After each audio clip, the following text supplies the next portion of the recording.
Thanks, Ian, for a great summary of the work and the report. That report will be available on the ASF website later this afternoon, which is securitisation.com.au. I would now like to invite some of the steering committee members to the stage to have a brief discussion about the work that we undertook. We will be taking a few questions, so please bear in mind the 0439 883 481 number for those questions. And I'd first like to invite Mick Case to the panel.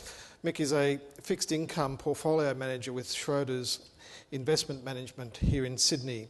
Has a long career within the fixed income markets and previously worked at BT.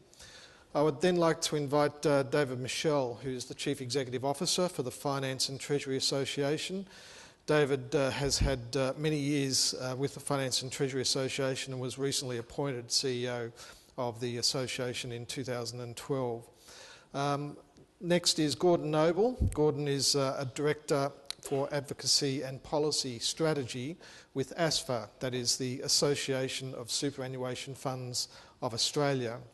And Gordon has been in this role for some time, but previously had a role in management as Deputy CEO with the Committee of Melbourne. And lastly, I would like to invite Tim van Cleveren to the stage.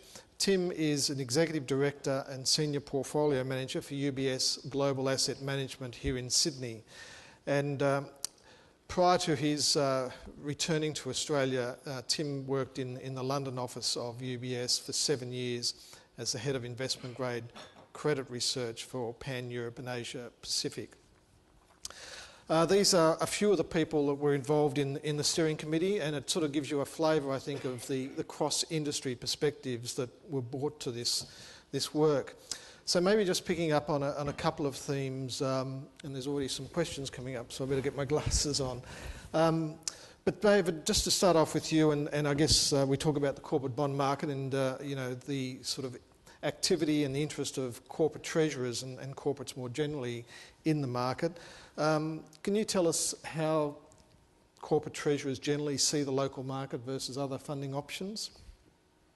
Look, I think it obviously depends on the size of the company we're talking about and on the funding need. I think what I would say is that the corporate treasurers are now viewing the Australian market as being somewhat more viable. I think must be wary not to read too much into this, but certainly BHP's $1 billion issue week before last was very constructive for this market, and subsequent news that they intend to build an investable curve here I think is also very supportive. I think what it demonstrated was that the local investment market is quite capable of pricing within hours for a well-known credit, and I think sort of testing the infrastructure as it did and coming up successfully with a very good price I think has to be encouraging. Now of course they're a much higher rated corporate than most and have a strong global issuance base.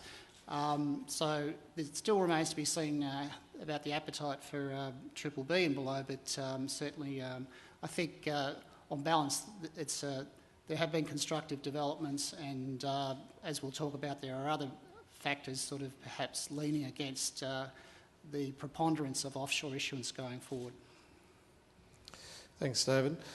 And Gordon, obviously we've spoken a lot this morning about the superannuation industry, and I was just reading yesterday that it looks like the returns are finally getting back to where we were in 2008 after a couple of tough years. But how is this question being considered in the super sector in terms of the allocation fixed income? Is it right? Is it wrong? Are we under-allocated?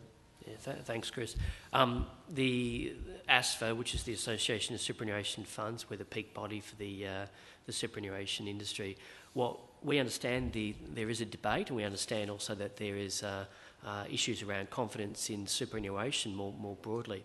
The way we're approaching it is to facilitate that debate and to be actively involved in that. So we created an event earlier this year which Ken Henry delivered the speech, which a lot of which he discussed today as well. And then we had an afternoon session at that event where we talked about how do we move to create a deep and liquid corporate bond market. What we're trying to focus on is an informed debate. What we're nervous about is that superannuation could be just kicked around as the political football that's responsible for everything. And once you dig into the issues, you can actually move past that kind of high level, what is quite attractive to the media, which is let's have a fight about something, but to move into actually examining the issues. And that's where I think this report has been excellent, and we actively participated in that process. The next question is where we go from here, and there's quite a few areas I think we can take this work forward. And Tim, I might ask you to sort of comment on your experience in working in the European debt market, and I guess your observations about the discussions you have with corporates about funding through the bond market here. And I might just add in, giving you a sort of triple whammy, question that's come in from the audience, which is specifically, should fund managers in Australia be required to disclose their bond holdings quarterly, as is done in the US? So a few things to pick up there, sort of the experience and contrast to Australia, the discussion you have with corporates about their expectations of accessing the debt market and the disclosure point. Yep, okay. Try and answer the whole three. I suppose the first thing I'll just highlight and just make fairly clear is that I suppose when you look to the Australian corporate bond market, I think people have to be fair in where you place it in the global scheme. We're not the US market, we're not the euro, we never will be. Those markets are very deep, very liquid, but in terms of where our market can sit, it can be a very viable peripheral market. There are other peripheral markets out there in the globe, and we should be a viable source, especially for Aussie corporates and other structured issuers, to be able to come to the market and get viable funding. In terms of looking to offshore, my experience there, one thing I'll just highlight is the experience through the global financial crisis, and it's quite interesting just the flow of retail money that you see come into those credit markets. When we had the big problem through the GFC, and especially for European banks, they had to pull back in terms of lending, and they were forcing a lot of corporates to come to the capital markets. A lot of the money that came into the market to fund that borrowing was from retail investors. You look to Europe, they have a different mindset over there in terms of investors are very much about capital preservation and income generation, whereas I think that mindset is not necessarily the same here in our local market. If you look to the US market also, in terms of dynamics, in terms of flow that comes in and out of the US market, in terms of the credit space, again, a lot of that flow is in the mutual fund space. It's one measure that we look at in terms of the technicals of credit spreads. We look to the flows coming in and out of US mutual funds to see what the demand dynamics are.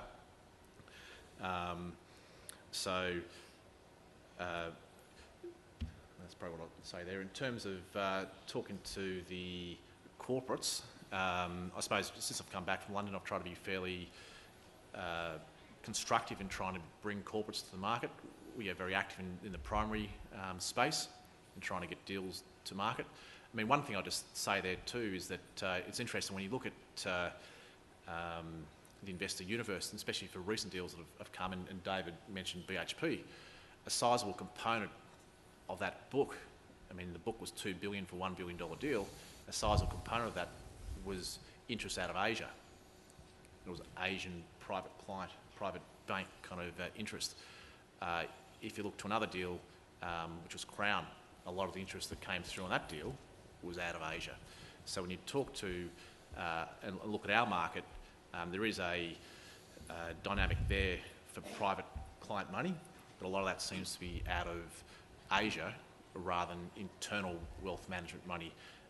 A lot of private client money here seems to be directed, that Ian mentioned earlier, is directed towards bank deposits or hybrids listed securities.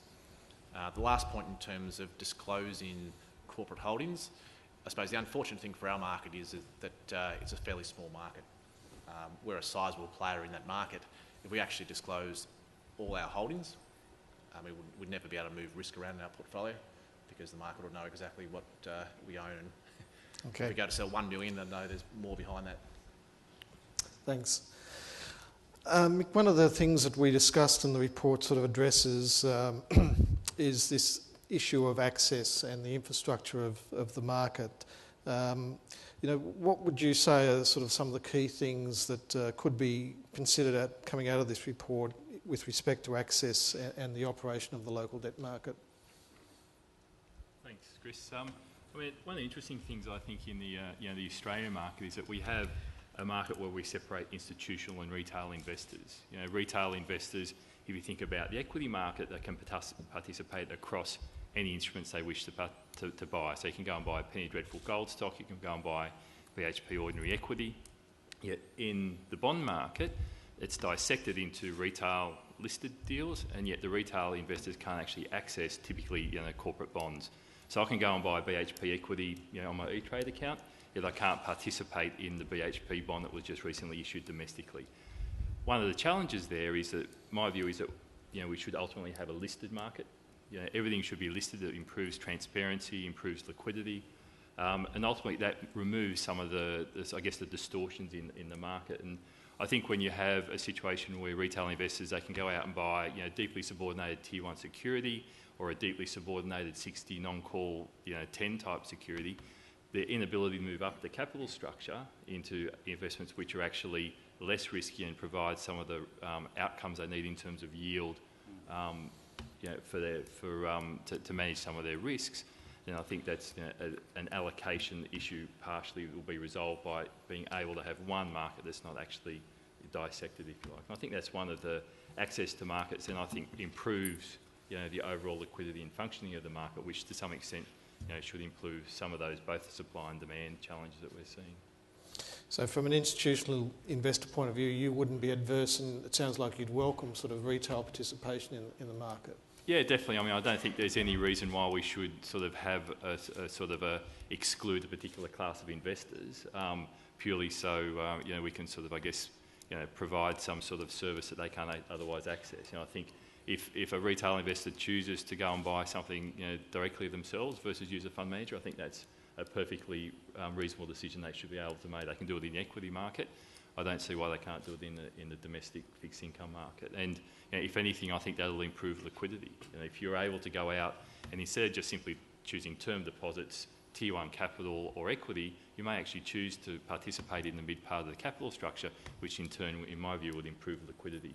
And to Tim's earlier point, disclosure means if you've got more market participants, increase the number of participants in the market, there's less challenges around moving product around, then I think it changes the dynamic of the market in a very positive way. Right. And David, one of the interesting things that the project did was to actually go and, through your efforts and the FTA, to ask what were the factors that corporate treasurers and I guess their boards took into account when they were looking for funding options. Can you give us some colour to what came back from that survey? Yeah, certainly, Chris. I think you'll find the report will list them in more detail, but broadly the top couple were price, tenor, and then a little bit of a equality across scale and depth of market, diversification, and the ability to raise capital without a credit rating. So we look at the price, which we actually worded as margin over benchmark. That was the first and second most important answer. And that's corporate treasurers doing their job. They need to get the best deal for their organisations when funding, and we will never be critical of that. Tenor, I think it's an interesting one. They can get longer tenor. The private placement market in the US is the 144A market is the most popular sort of alternate location, and they can get the 10-year tenor there that they like. I think that's probably been a little bit of a challenge for the domestic market here, but certainly I wouldn't consider it insurmountable. Then the scale and depth of the market, I think you're going to find, again, reading the report, it was certainly something that came through both in our survey and the discussion group, the working group that we had on execution. liquidity really is a chicken and the egg issue, as Ian highlighted earlier. If you get, and it's a little bit of a function of changing practices driven by regulation. Banks aren't able to hold as much on their books as they could as market makers. So really, your level of issuance is really your level of liquidity, it would seem.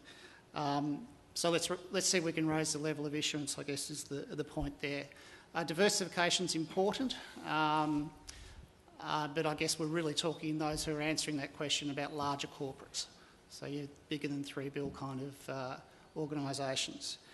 And the fifth, I'm focusing on the fifth point, is that there is an attraction to be able to raise funds offshore without a credit rating. And I guess some of the value for the Finance and Treasury Association in participating in this discussion and talking to investors is the importance of a credit rating in most markets, apart from that 144A market.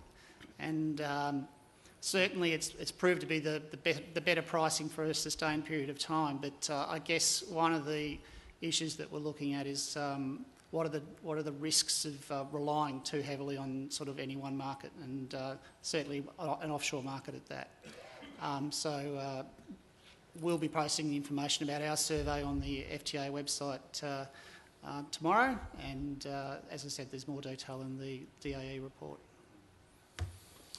Tim, you mentioned the Asian interest in both the Crown and the BHP Billiton issue. One of the objectives of the Johnson report that was produced a couple of years ago was to make Australia a greater financial hub. I mean, what's your view? Do you think it would be difficult to attract more Asian money to Australia? Is it again this sort of chicken and egg of lack of supply holds you back as a fund manager accepting greater mandates from Asia? Yeah, it's something that Ian brought up in his opening summary of the report. It definitely, in my eyes, is a bit of a chicken and the egg. There's a lot of interest that we see from Asian investors towards the Australian capital market. I mean, that's in our sovereigns, our semi-government bonds, and also in terms of our corporates. The big issue is the amount of money that they'd like to invest down here. The market is just not too small. There's just not the supply to accommodate the kind of numbers they would talk about. And the other issue we always come across is just the lack of diversification. So, Ian touched on it. The fact is that, if you get more supply in terms of you grow the market and you get a greater number of issuers, I think the money will follow through. Okay, thanks. And I might just stay with you, Tim. The sort of question that comes up when we talk about, well, what influences corporates to go elsewhere, it's this question of tenor and potentially price. I mean, is it a case that corporates have grown up and become used to sort of the banking relationship as opposed to the mechanisms of the capital market? Yeah, I think you need to differentiate. I think there's, say, two types of corporates. There's those large corporates that are used to engaging with capital markets, and there's other corporates that I suppose are used to either a bank relationship and, if anything, maybe dealing with the US PP market. And I think the market has changed, and if the Basel III changes do come through and force banks to push corporates into the capital markets, as we've seen in the US, where 80% of corporate funding is in the capital markets. In Europe, it's moving more to capital markets, away from the bank market. Apart from the US PP market, there aren't a lot of wholesale markets where you can issue debt without a rating. Also, when it comes to pricing, yes, if you've had a bank relationship in the past, the banks usually price their lending not on the economics of that lending, but other ancillary kind of benefits they would get in terms of that banking relationship, if it's derivatives transactions, where they can kind of price that loan a bit cheaper. Mm-hmm. When it comes to the capital markets, we are investors where we have to put our capital to best use for our underlying investors, so we need to price at an economic level. On the BHP deal that David mentioned, that was pretty much in line where BHP would have issued offshore. And I think a lot of corporates that have come to our market now are getting pretty competitive pricing. Okay. I mean, I might throw a couple of questions that have come in from the audience to you. There was one saying that looking at that OECD chart, there was a large allocation to the other category, which would sort of bring in alternate investments and private equity and hedge funds and that. Is that some sort of compensating feature for what appears to be this underinvestment in fixed income? And then a sort of a similar question is that we have a similar percentage of allocation to equities as the US and the UK, but there is also a higher level of investment in just cash and deposits. Yeah. So does that compensate? Yeah. So we're getting into the detail probably of the analysis, okay. but would you like to respond? Can we have that chart back up again? Is that a possibility? The pension one that's headed pension fund allocation. It's about the fourth slide, I think, on the presentation. Anyway, the observation that the person who asks this question makes, if you look, have we any chance of getting that? Anyway, there we are. Thank you very much. If you look there at we're looking at the second horizontal bar there, which is us. And you can see that relative to the United States and the UK, were the two I was comparing us with, it isn't so much the green on the right-hand side, which is the other, as the blue, which is cash and deposits. So I think the observation that was made about that being the differentiating factor, and this we think has something to do with the non-neutrality between the treatment of bank deposits, term deposits in particular, and other forms of bills and bonds. Which is one of the reasons why we raised that issue as a policy issue. Thanks, Ian. Maybe, Gordon, going back to your sector, I mean, maybe it would be interesting to sort of comment on what you describe as the role and, I guess, the influence on trustees by asset consultants and sort of the interaction between asset consultants and chief investment officers, and to the point that Ian sort of made in summing up the report, that potentially a focus on an absolute return may address some of the issues that we covered. Thanks, Chris. Look, it's worth just taking a couple of seconds to talk about the structure of superannuation, and the report identifies this, but it's not. The system is made up of different sectors, and the different sectors behave in different ways. There's these are basic stats, but 1.4 trillion in the system overall. Around a third of that is in self-managed superannuation funds. 2/3 roughly would be APRA-regulated funds, and of the APRA-regulated funds, it's divided between the government, the industry super funds, and the retail. A lot of the retail funds are planner-driven, but there's a lot of corporate plans in that market. Overall, probably there's less than a third of the money that isn't through some form of choice. So the default part of the system where effectively the trustee makes the decision on behalf of the member is less than a third of the overall money, and that has implications in terms of the way in which we can nudge the system. The other issue for us is that when choice of fund was introduced in the era when Ken Henry was in Treasury, choice of fund has had an implication in the way asset decisions are made as well. Our industry regulator APRA basically requires that every superannuation fund is able to manage its liquid investments, and liquidity from the regulator's perspective is defined as anything less than 30 days.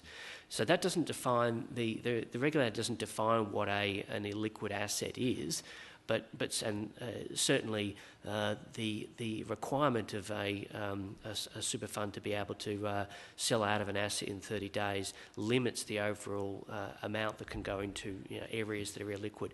It also has an implication in terms of the local market, because when we talk about a deep and liquid corporate bond market, for instance, having that here in Australia or having that overseas, under our current regime, if we had a push that meant that super funds invested more in fixed interest, the issue would be that you'd probably see more of that go straight overseas rather than into our market unless we're able to actually demonstrate that liquidity. So there is an amount that super funds have in terms of liquidity, but it's a small bucket, and that bucket competes with quite a lot of other assets. The other point just around the superannuation sector is that we're going through a lot of reform at the moment. And what you'll see over the next five or so years will be a fundamentally different system than you see at the moment. You'll see the merger of a lot of superannuation funds. The introduction of prudential standards by APRA will result in a lot of focus on risk management by super funds, and you'll start to see the building of quite professional investment teams within the super funds. You're already seeing that if you look at the Australian Super. Australian Super will be a $150 billion super fund at some stage in the future. And that's going to have implications in terms of the expertise that those super funds have.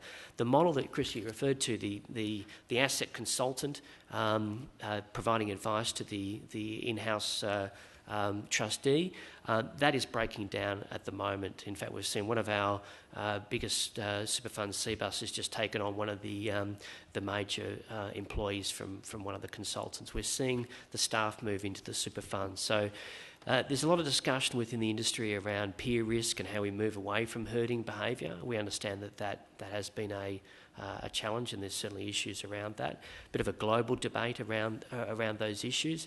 These all come down to quite detailed issues that you've got to work through the technical aspects around. You can't just, and this is the danger that you get a policy regulatory response potentially from a politician that can lead to some perverse outcomes. I think the only way is to work to actually address, as the report's doing, address the actual issues. So a listed market, for instance, here in Australia, would help us from the perspective of the liquidity issues that we already have with APRA. Can I just pick up on the point there? Where from my perspective, in fixed income markets, we're effectively accessing term risk, credit risk and liquidity risk. And in a situation in which you have daily mark-to-market and daily liquidity funds, then accessing that liquidity risk premium is somewhat of a challenge. And there's been a lot of discussions around infrastructure assets being funded in superannuation, but the challenges around that are obviously, first of all, how do you price it? But then if you have choice or easily portable funds, then some of those sort of illiquid assets then become a challenge to manage. So to some extent, some of the constraints around product design, if you like, for want of a better word, actually influence the decisions and some of those sort of consequences that you talk about. Chris, I wanted to just quickly endorse a point that Gordon made as well. Absolutely, this is why this report does not say the solution is simply to impose an asset rule on superannuation funds that they shall have such and such a percentage of assets invested in fixed income. As Gordon says, and the data support this, that would just shove them overseas and do nothing for our domestic bond market. The key is in creating or moving the system from this low equilibrium to the high equilibrium. That's a fancy economist's terminology. Just think about it as liquidity. If the market became deeper and liquid, then you guys would invest in there to get, my super and fund of choice and so forth would work in our favour rather than against us. And I think if you can access an illiquidity risk premium, you don't have superannuation is by definition supposed to be a long-term scheme to supply, for your retirement.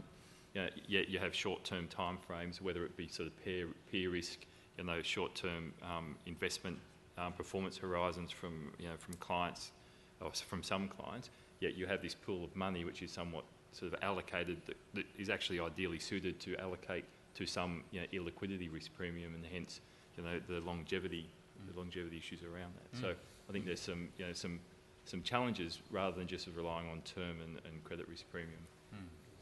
Okay, we're starting to run out of time, and we could continue to talk all afternoon, as I think we have in our working groups. But I'll pick one question up from the audience, and Tim, you might want to answer this. There was a question, how can we incentivise market making and liquidity provisioning for fixed income without repo arrangements? Have you got a quick answer to that one? One thing I've been encouraging issuers who are coming to our market to do is to be very selective in terms of the panel of the banks they bring. Quite often, issuers will just come to one bank, and therefore there's only one bank that supports that deal that then becomes very illiquid, whereas you have a number of banks on the deal. There may be more price support in the secondary market. Secondary, and I throw this out because I don't necessarily have a firm view, but I suppose in this report it showed you what the actual banks were getting for fees for bringing domestic deals. and the actual margins are quite slim in the domestic wholesale space compared to the retail space locally and also offshore markets. And one bit of feedback I often get from the banks is that they don't get paid enough to offer a lot of secondary market risk. But lastly, in terms of that liquidity, globally under Basel III, all corporate markets, if it's the US, Europe, or even here, are becoming more illiquid because banks just can't hold the amount of stock on books. Okay. Look, we'll have to close it off with that. So I'd like to thank Professor Harper, Mick Case, David Michel, Gordon Noble and Tim Van Claven.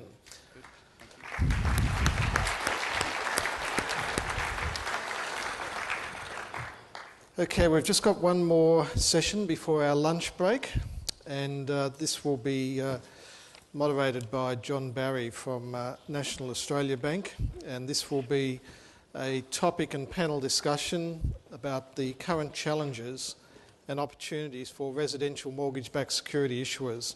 So I'd like to introduce and welcome John Barry to the stage, who will introduce his panel.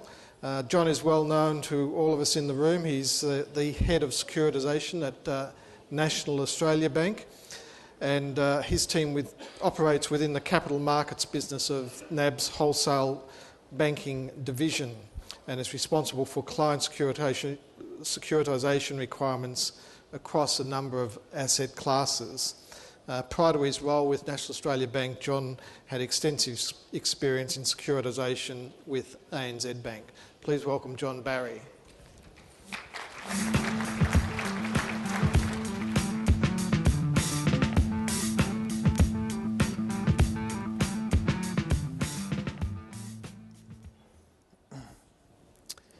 Come up to the stage if you like.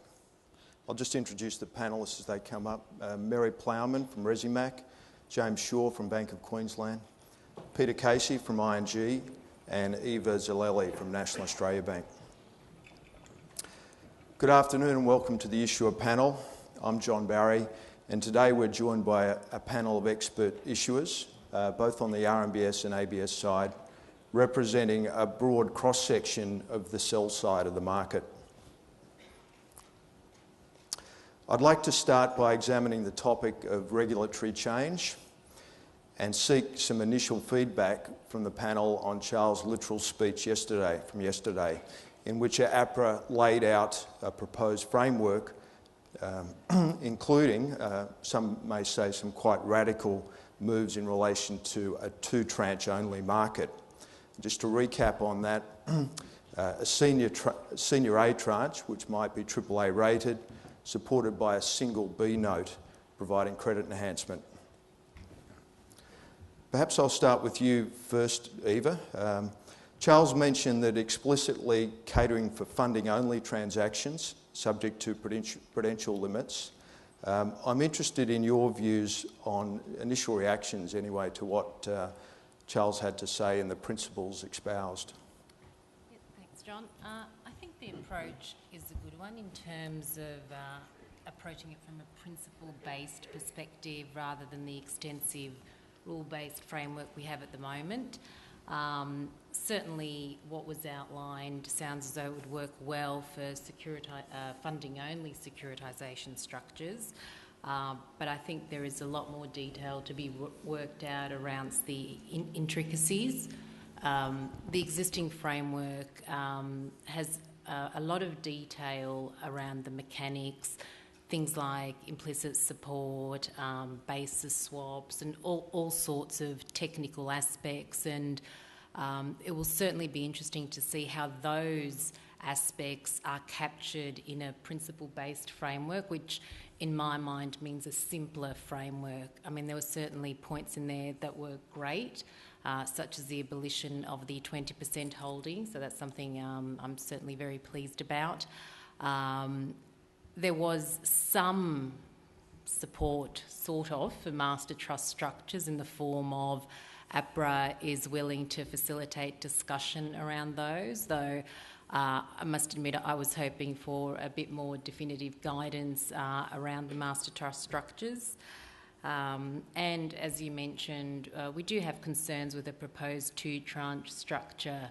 It seems a little bit simplistic, and again, it would work for funding only RMBS transactions, but thinking more broadly around ABS, it's difficult to envisage an investor base for a tranche that spans the risk spectrum from below AAA to unrated. Mm-hmm. Thanks, Eva. James Shaw, for the mid-size ADIs, including the regional banks, which may wish to securitise for reg capital reasons, this sort of represents a quantum shift, and finding a B-note investor for such a thick tranche would no doubt be a challenge. Your views? Yeah, just firstly, before I get to that, on the 20% hold, that's something that BOQ welcomes. Most of you are aware that we did a trade, ABS trade in June this year, which is structured such that at any time in the transaction, BOQ didn't hold more than 20%. So we certainly welcome, the abolition of the 20% hold.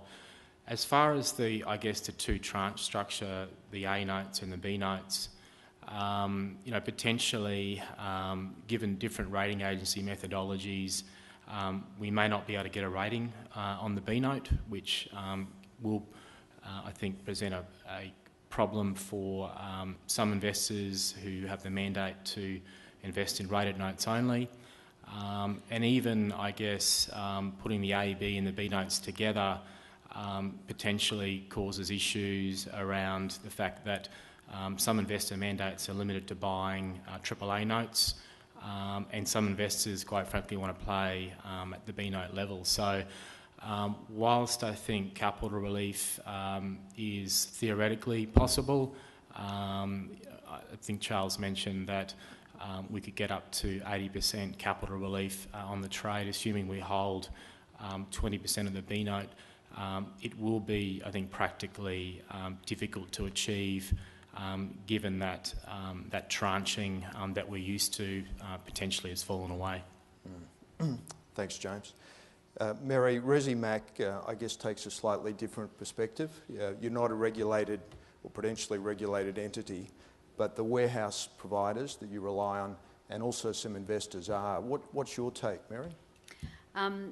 I was obviously listening very keenly to see whether Charles talked about warehouses, and that was sort of not focused on in the presentation yesterday. So it'll be very interesting to us. And although we're not a regulated entity, we operate. Obviously, I think anyone in the financial institution space actually operates so much across regulations that we have to be aware all the time. I mean, what I really struggle with, we have a transaction that we launched into the market yesterday which has 8 tranches.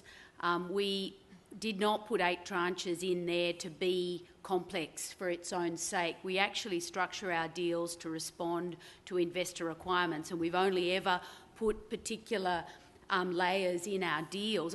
Historically we only ever had 2 layers because that's all we needed. Then there were concerns around the counterparty risk with LMIs, or there were concerns around extension risk, or there were concerns around particular things coming from the investor feedback that we had onshore and offshore. So we respond to those things and structure deals around it. The interesting thing with the tranche structure is it does actually then meet the requirements of different investors, and investors then can put that investment into different funds that they might hold. And we would have, for example, in this deal we're working on at the moment, particular investor may say, well, for this fund, I'll put some money into the B, and then I'll put some more money into the E tranche, for example, depending on what fits. So I see that the structuring of deals is not about complexity, it's really about responding to investor demand. Thanks, Mary. Some excellent points to raise there through the consultation process, no doubt. And finally, Peter, your views on the proposed reform? I think we welcome the simplicity that is now being emphasised by APRA, but I do agree with Mary that we don't make deals overly complex for the sake of it. There's targeted investors and there's sophisticated investors, so I don't think that having an AB tranche is an issuer trying to pull the wool over the eyes of some investor by any means. Having said that, we're an issuer that doesn't seek capital relief, so most of these changes they won't have a direct impact on us. I do, however, think that the market needs to be vibrant, and if these changes do make it more difficult for banks to achieve capital relief, then it's not a good thing for the market. But I think we'll work through those issues over the next 12 months. We would have liked, I think, some more guidance on APRA's thinking around master trusts. I don't think that's the solution to all of the market's problems, but we would have welcomed a little bit more guidance there. But very happy to see potentially the abolition of the 20% cap on holdings, and maybe the abolition also of date-based calls. But we live in hope, I think, Mary. Thanks, Peter. Let's explore the domestic market now. And by way of background, we've recently seen very encouraging signs: a steady flow of deals, spread contraction, less reliance on the AOFM. But with respect to real money investor participation, whilst this has improved, we're still a relatively concentrated market, relying also on bank balance sheets. I'd like to maybe start with you, Peter, and just sort of get some feedback with respect to your recent experience, having done a transaction lately, and I guess pose the question, what are the keys to attracting institutional investors back into the market? I think there's the sort of macro approach that's been discussed this morning around asset allocation, and trying to get more money into fixed income, and of that, more money into RMBS. So that's obviously positive development. I think at the micro level, as an issuer, we take responsibility for going out and seeing issuers and keeping them up to date, introducing ourselves and our program to them. As a fairly new issuer to the market, that's been important for us over the past 2 years, and happy to say that our recent deal saw a lot of new investors come in, onshore and offshore. So there's the technical aspects that have been well discussed here around basis swaps, in terms of getting foreign investors in. So I think the investor work is very important. Sometimes that will work, sometimes it won't. So US dollar basis swap may be working at the moment. Euro may be working in 2 years' time, but in the meantime, it's up to issuers to be out there keeping potential investors up to date with progress. And Mary, your experience on the domestic side? I think the experience has been good. It is, though, quite a small market and a concentrated market. So we were doing quite well, and the program was building. Resimac takes the approach that it is a constant issuer, like Peter, keeps very close to investors. Really rarely go 6 months without an issuance, so that we've got things in front of investors all the time. What was obviously disappointing was covered bonds came into the market, and I think probably 2011 was a very, very difficult year for us. We found that basically it was the same people who were looking at the investment in RMBS, and the covered bonds took all that attention and took all the focus, and it was very, very difficult transaction. And so we actually regressed a bit in terms of the program. And if you looked at, for instance, the requirement for AOFM involvement went backwards in 2011. And that's why I think we've decided to develop the international investors as well, because of course any sort of concentration there which would allow you to lose a whole group of investors is problematic from our perspective. So earlier this year we went into the US markets and were able to attract a number of offshore investors. We actually have the deal we're working on at the moment could have as many as 6 offshore investors in it, which I think is very important from our perspective. I think also the domestic market responds well if there's a deeper interest from offshore. James? Yeah, I guess just to expand on the offshore investor point, BOQ launched a $500 million ABS deal in June this year, which we're able to upsize to $700 million. The reason that deal was successful was because we had the sterling tranche in there, and we were able to tap demand from sterling investors. Given ABS sort of exhibits very low CPR volatility and has a short weighted average life, the basis swap tends to work a lot better than, say, in a mortgage-backed space. So we were able to get that sterling note back at comparable levels to where we issued in the Aussie market. But in order to get the volume away, we really needed to tap that sterling market, and I see that market as an important market going forward. Mm-hmm. And Eva? Just going back to the domestic market, I think in terms of the macro aspect, a lot of work has been done around influencing the allocation of super funds to fixed income, and that's a work in progress, and I think that will be important in bringing more real money investors into securitisation. At a specific deal level, certainly our recent ABS deal a month ago saw a strong participation from real money investors, and I think the key driver there was the relative value offered by the notes compared to RMBS and other asset classes, and also the limited risk of extension. So I think it's providing quality products to fixed income investors will help in terms of the deal specifics, and it's important to have solid quality product out there to bring real money investors into the market and to keep the real money investors that are currently in the market interested. I think there were some very encouraging comments on the very first panel yesterday, particularly from Threadneedle, so Henry Cook, when he commented. A couple of things I found interesting. One was the relative value attractiveness of the Aussie product, and he also mentioned some of the favourable supply technicals, and in particular the Bank of England's funding for lending scheme, and the fact that that is and will likely reduce supply of product. So I think there is a tremendous opportunity to continue to tap into those offshore investors. I think it's been one of the really positive themes in recent years has been the accessing the US market.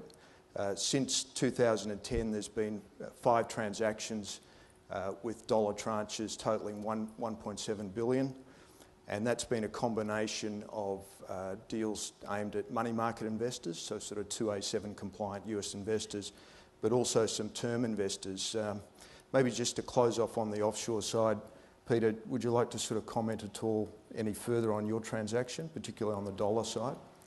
Yeah, so our US dollar tranche was Reg S, so it was not directed at US investors.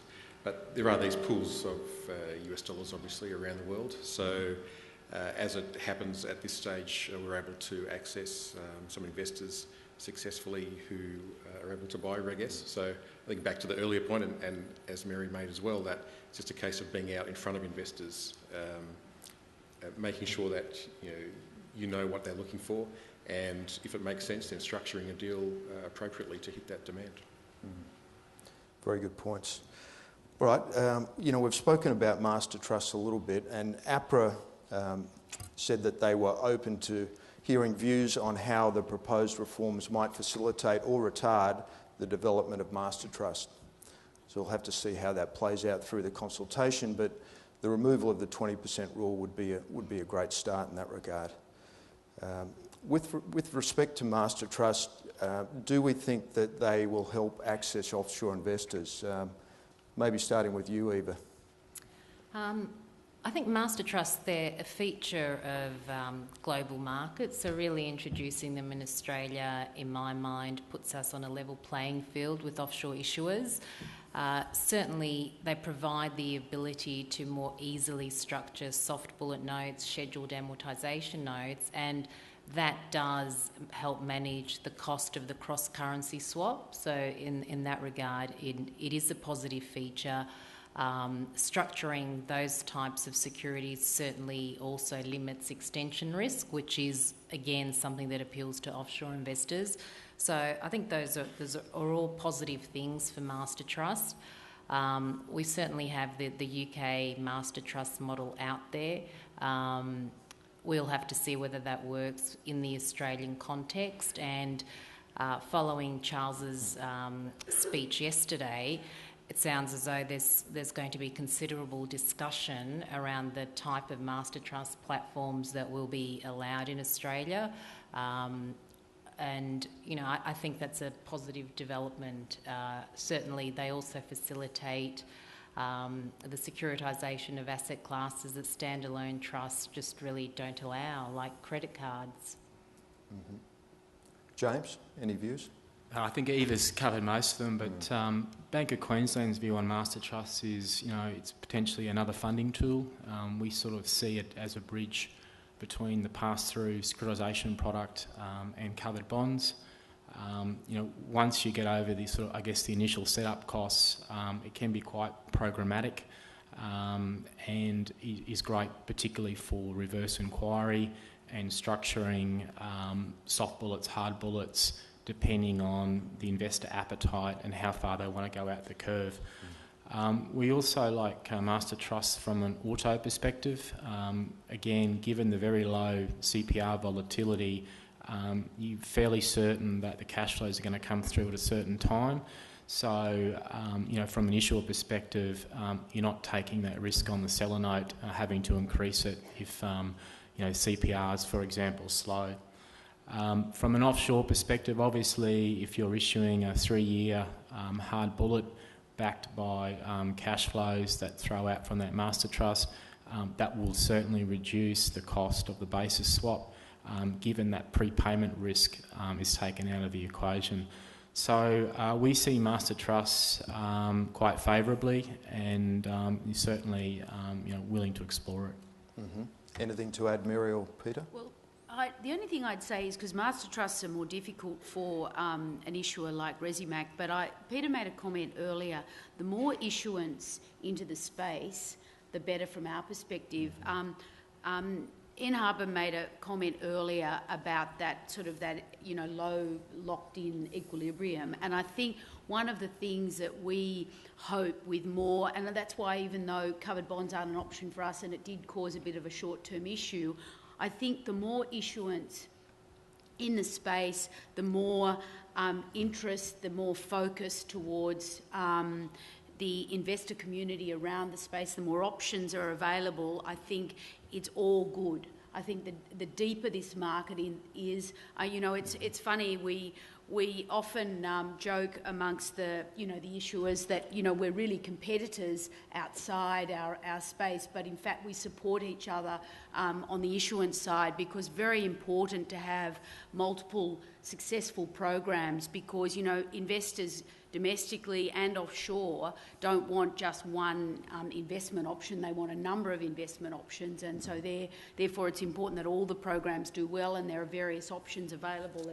and things that Eva was talking about before, they're great things that will bring new investors looking at this particular product. So I'm actually all in favour of, multiple diversification asset classes that attracts towards types of securitisation. Mm-hmm.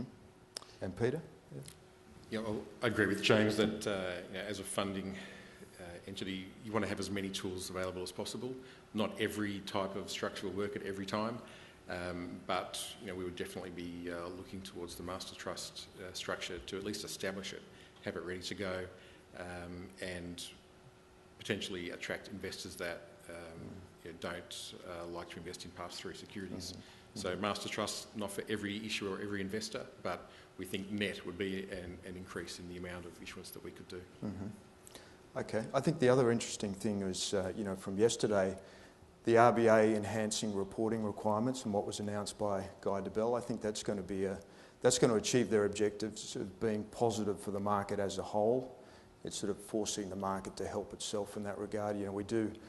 We do have different investors, particularly offshore, requiring more and more information and greater transparency and disclosure. All right, well, I think we might just have one final question before we take broader questions from the audience, and that is I'd like to ask each of the panellists what their outlook is for the next 12 months, starting with you, Peter.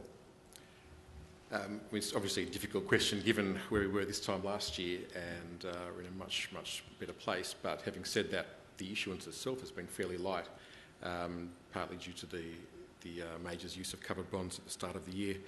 But I think the trends that will keep going will be continued investment from offshore. I don't think it's going to replace domestic investment by any means, but I think we'll see more structures come to tap that demand. I think total issuance levels will probably be what we've seen on a run rate basis over the past 2 years or so. You're still seeing majors being able to fund a lot cheaper through covered bond and senior unsecured. And from a big picture, you're seeing loan growth being fairly weak across the system and deposit growth being fairly strong. So maybe it's around that $20 billion of issuance next year.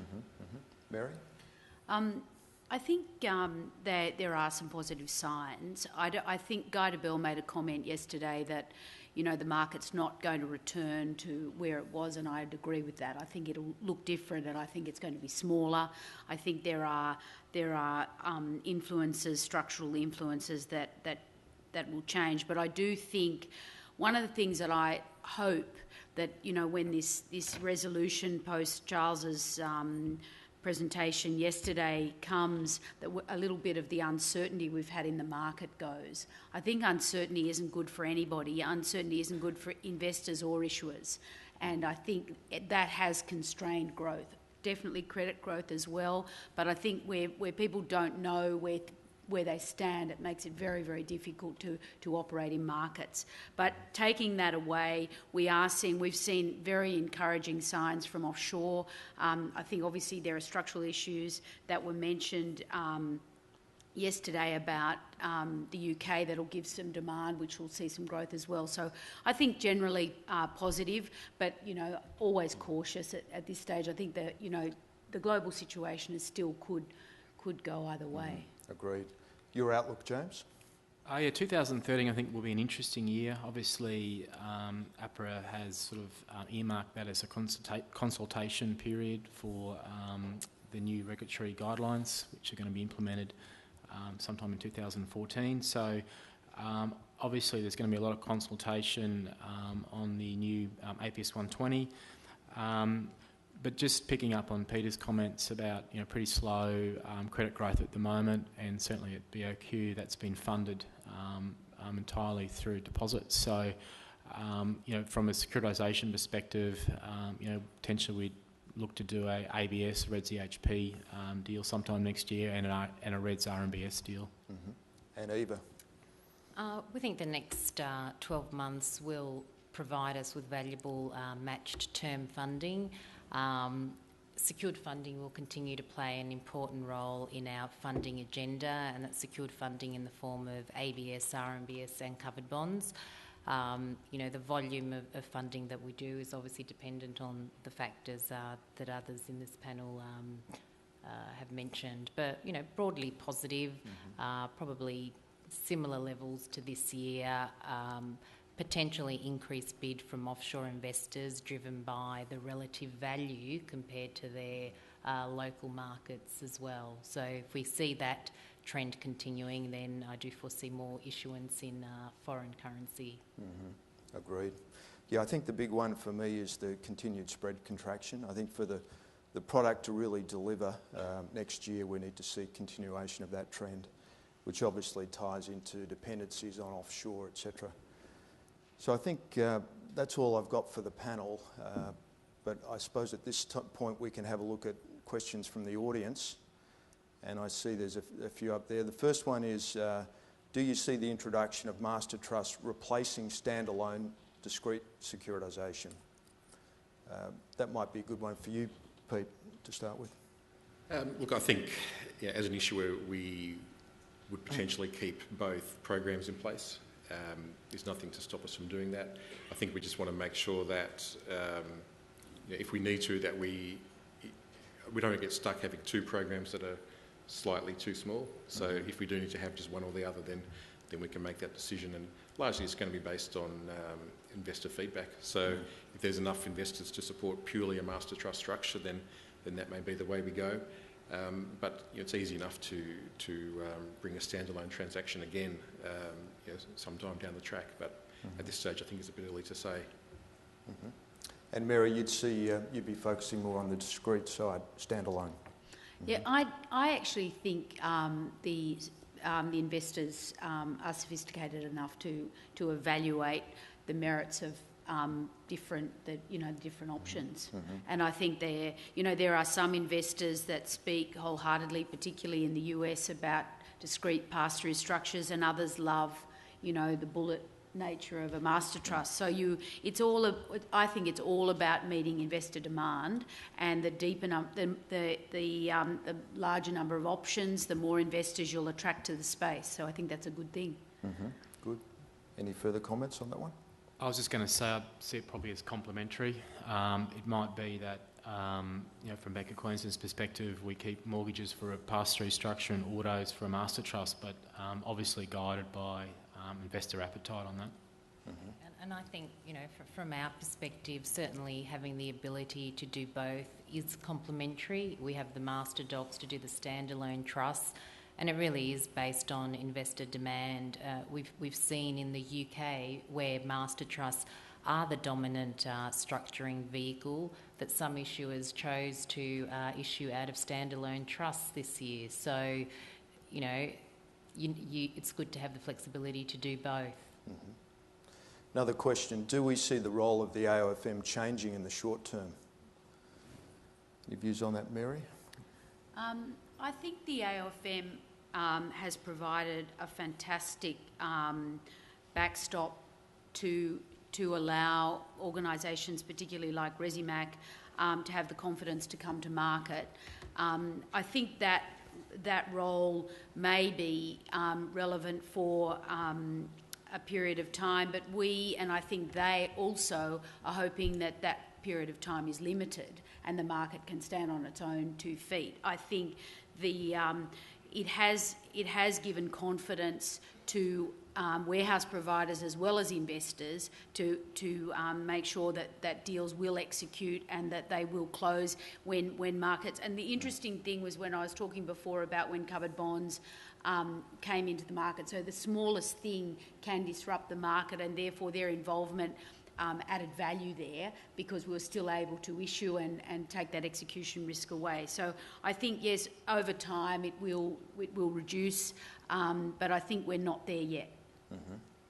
The next question is in relation to spread tiering. Do you think the pricing differentials between major banks, regionals and NBFIs, RMBS, is justified? Any views on that, Peter? No, they're not justified. Well, it's really up to investors to make that call. I think that the asset, looking at the collateral, so in the end where your risk lies.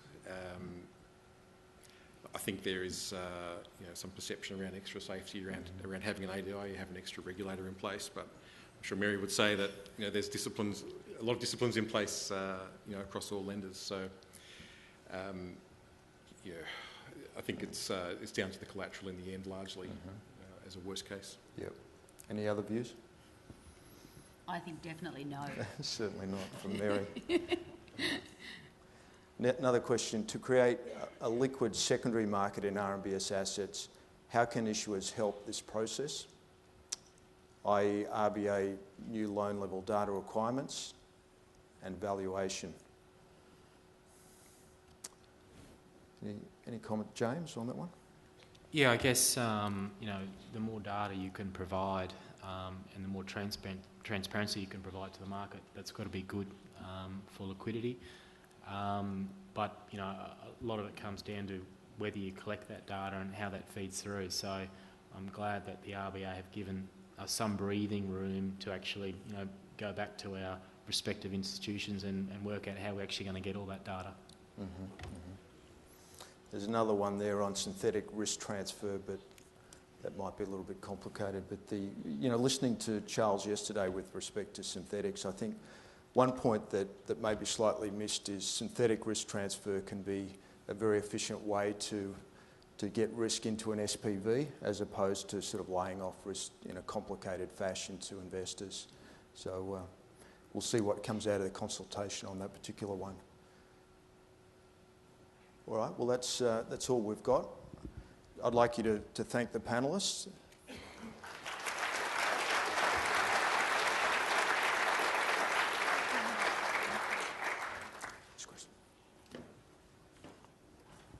Thanks very much, John. We have now concluded the morning session. We will be taking a lunch break and we'll reconvene at 1:45. For those that are not attending tonight's dinner, there are tickets available for the raffle, which is the surfboard signed by Lane Beachley, the dinner speaker this evening, and others. That's on display at the ANZ stands. If you'd like to buy tickets, please drop by the ASF stand. We'll be back here at 1:45. Thank you.